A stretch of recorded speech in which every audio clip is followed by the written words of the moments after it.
So she's I mean, a they serial sound reasonable. fraudster. That's called fraud. She's a Me Too victim there. That's absurd. Blake Lively is having a full-scale meltdown after Megyn Kelly revealed her shady history in the most savage manner imaginable, that she and her husband are bullies. Turns out Blake has spent years bulldozing people, humiliating them on live TV, and acting like Hollywood's untouchable queen. But now that Megyn has fearlessly stepped in and exposed her chaos to the public, the empire of manipulation is finally crumbling. That she and her husband are bullies. Blake Lively has spent years persuading everyone she's Hollywood's golden girl, flawless, graceful, effortlessly likable. But turns out that polished PR image is nothing more than a well-rehearsed performance, and Megyn Kelly just hit rewind on the whole act. She seems like kind of a jerk. Wow, she's like kind of a bully. She's rather mean. Because before Blake was hijacking It Ends With Us and going full dictator mode on Justin Baldoni, she was already laying the groundwork for her own personal power trip. She claims he sexual harassed her, and then by the time they premiered the movie, they weren't even speaking to each other. She made him stay in the basement, and Ryan Reynolds turned on him too. And then she claimed that he unleashed a bad PR campaign against her. Back in her Gossip Girl days, Blake wasn't just acting. She was skillfully navigating her way into the right circles like a chess grandmaster. She wrested his movie away from him and decided to try to hurt him with petty, made-up, out-of-context complaints when he pushed back even in the mildest way. In a 2009 interview, she nonchalantly confessed to turning the Gossip Girl cast against Penn Badgley just because she didn't like him at first, not ignoring him, not keeping it professional, actively turning the entire cast against him like some high school mean girl with a Hollywood budget. A 2009 Glamour UK interview by Blake Lively. She was on the cover at the time. And in her interview, she admitted to trying to poison the cast of Gossip Girl, which is where she made her name. And the kicker, she later admitted he was actually a nice guy, meaning the whole smear campaign was just Blake wielding her influence for no reason other than to make herself the main character. Against her co-star, Penn Badgley, who played her love interest. Dan Humphrey on the show. She said, at first I was so upset that they had hired him, I actually poisoned the whole cast against him. That wasn't a one-time thing either. Blake mastered the art of keeping her hands clean while others got edged out of the frame. She knew how to charm the media, maintain that squeaky clean image, and make sure no one ever saw the strings she was pulling behind the scenes.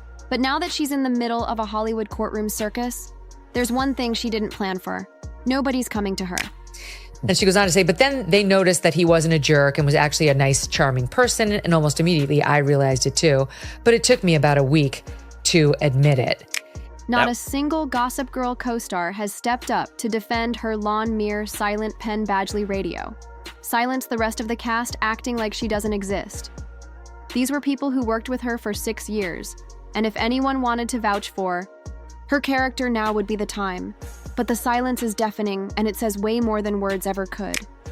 Reports were that Blake Lively and Leighton Meester, who played best friends on that show, were not friends during the 6-season run of the show.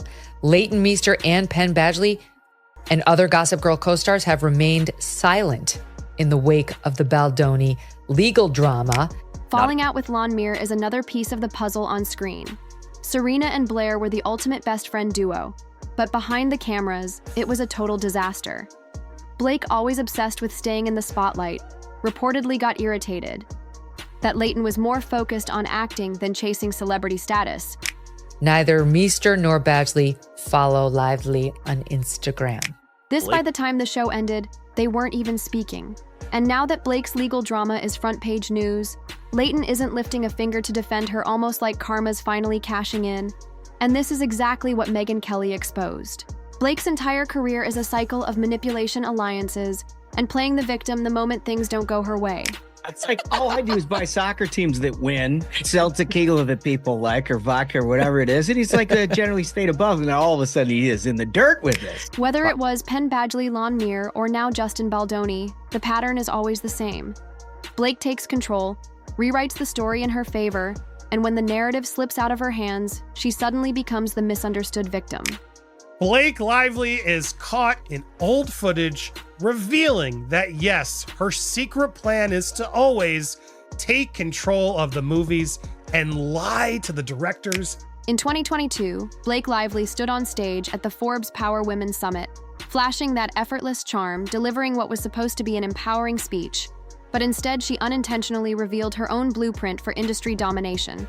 This wasn't just an inspiring talk about ambition and success. It was a full-blown confession of exactly what Justin Baldoni is dragging her to court over. Yeah, like Forbes Power Women, and she's so confident. Exactly. I think that's so telling how confident she is to just say, I have no qualms lying to the director, taking control of their movie, pulling the rug from them. Like, oh my God. At the time, nobody paid much attention, but now with her entire career under a magnifying glass, that resurfaced clip is coming back to haunt her in the most dramatic way possible. What is happening here? I would show up on a set. I knew that they just wanted me to show up and look cute and stand on a little pink sticker where I'm supposed to go and say what I'm supposed to say. But I also knew that that wasn't fulfilling for me. With a crowd hanging on to her every word, Blake casually admitted that she bluffed her way into roles by acting like exactly what directors wanted. Just another eager actress thrilled to be part of the project. But once she secured the role, when the real takeover began. She started injecting her creative input, rewriting scripts, making executive decisions that weren't hers to make, and slowly edging out the actual decision makers. That I wanted to be a part of the storytelling, that I wanted to be a part of the narrative, whether that be in the writing and the costume design and creating the character. And sometimes I had directors or producers or writers who would welcome that and invite that once they saw that I was able to offer that. And sometimes I would have people who really resented that because they were like, we just hired you to be an actor. She even laughed about how some directors felt betrayed when they realized what she was doing, as if hijacking projects was some kind of genius power move instead of straight-up deception. This wasn't a slip of the tongue. It wasn't an exaggeration. It was Blake Lively on record laying out her entire strategy of career domination. And now, just 2 years later, Justin Baldoni is taking her to court for doing exactly what she bragged about on that stage. So I think that for them, sometimes that might have felt like a rug pull because you're trying to assert yourself into something that we didn't hire you to do. His lawsuit accuses Blake of pretending to be just an actress in It Ends With Us, only to sideline him out of his own film, override his creative vision, and take control. And here's the kicker.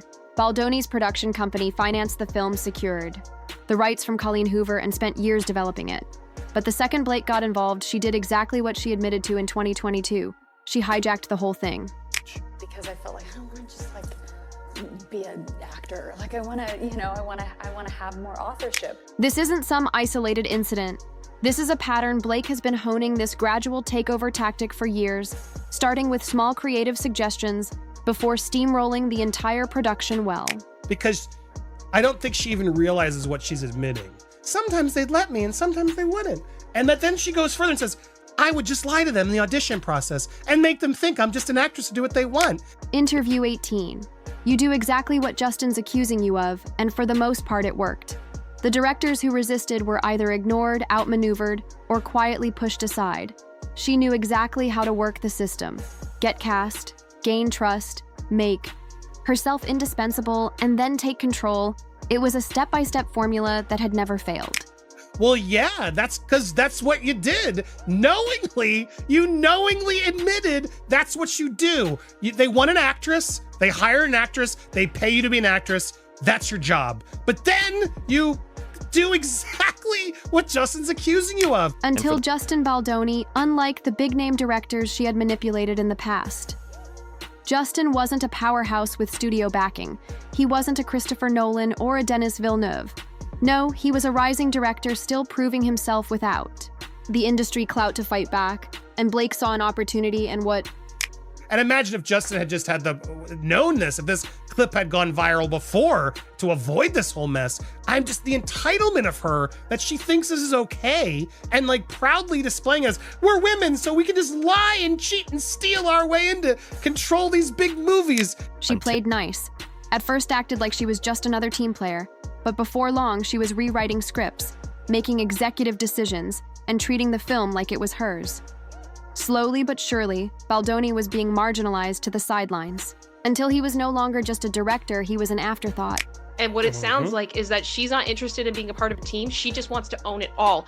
And that's fine. If that is your method of working, then do that. But you have to create your own projects. You have to put yourself in that position that you are in charge, not take it from somebody else. By the time It Ends With Us premiered, Blake had completely erased Baldoni from the picture. The man who fought to bring the film to life wasn't even allowed to attend his own premiere. While Blake soaked up the spotlight, Baldoni was literally forced to stay in the basement, the ultimate final power move to show the world who really ran the show. And it's not enough. You don't even get to come to the premiere. You're not allowed in the premiere. Fine, but he goes in the basement when I show up. I mean, that's not authorship. That's not autonomy. That's control. That's selfishness. That's entitlement. This woman is a monster. But here's the problem. Blake got cocky. The exact words she smugly spoke in 2022 are now evidence against her. What she once flaunted as an example of her influence is now proof of her industry-wide manipulation. And as more people connect the dots, it's becoming painfully clear. Blake Lively didn't just take over It Ends With Us. She's been running this scheme for years. Sorry, you admit to lying, which is clearly what as you watch the text, she's always asking permission. She's guilt-tripping Justin. Oh, directors don't let me, and blah, blah, blah, blah, blah. And then he's always like, oh my God, I'm so sorry. Yeah. In 2019, Justin Baldoni secured the film rights to Colleen Hoover's best-selling novel, It Ends With Us, a project he had been deeply passionate about for years. His production company, Wayfarer Studios, optioned the rights, and by early 2022 development, was in full swing as both producer and director Baldoni had a clear vision, a film that would capture the novel's raw emotional depth and bring important conversations about domestic violence to the screen. But what started as his passion project quickly spiraled into something unrecognizable. The thing is, what I've learned in Hollywood is that people never apologize, which for me would be the most natural thing to do, you know?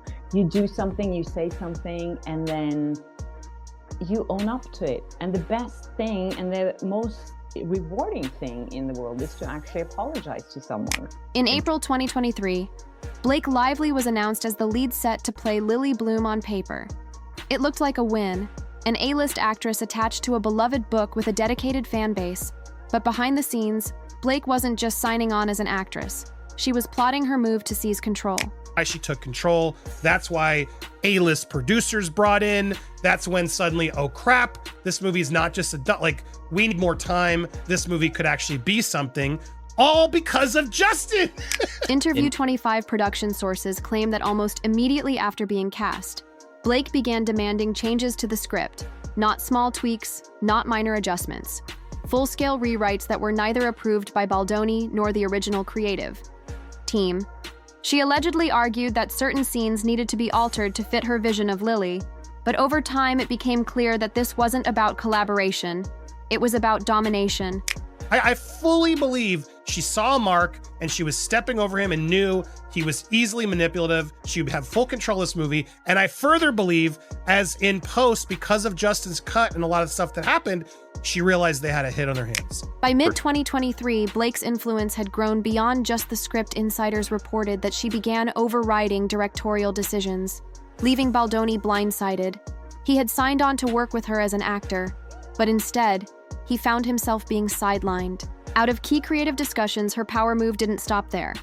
Blake allegedly leveraged her industry connections to bring in a new team of editors and producers who would align with her version of the film, leaving Baldoni further marginalized in his own project. And she finally bumped into someone who wasn't strong enough. So she's a serial fraudster.